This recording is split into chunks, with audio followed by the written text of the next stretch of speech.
Okay, you guys have all been guessing for quite a while what is my replacement for the Lotus Evora. Well, I can tell you it's not an Audi R8, it's not a Kia Stinger, it's not a 911 Turbo, it's not an Alfa Romeo Giulia Quadrifoglio, although I do still really like those. It's this.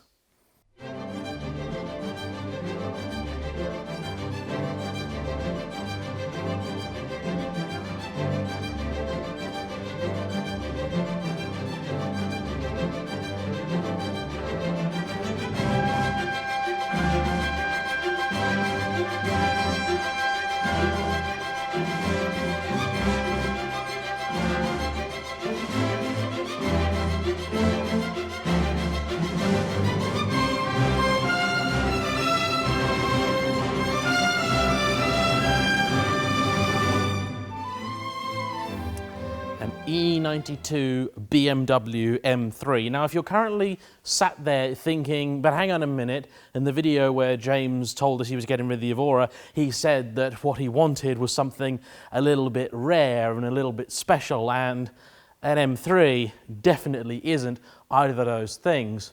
Well, you see, one of my motivations behind getting rid of the Evora is that I wanted something that I could track, because the Evora is simply too loud for most UK circuits, and I wanted to just do something completely different, and this really is that. Now, I'm not going to go through the full spec of this car today. I'm saving that for my next video, and you won't have to wait long for that. And trust me, this is a very impressive spec car. Perhaps, though, the main thing that I really like about this generation of M3 is the engine.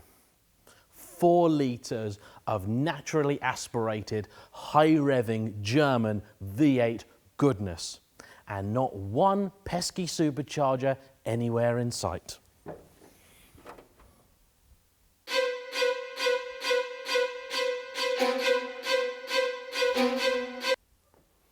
Oh no.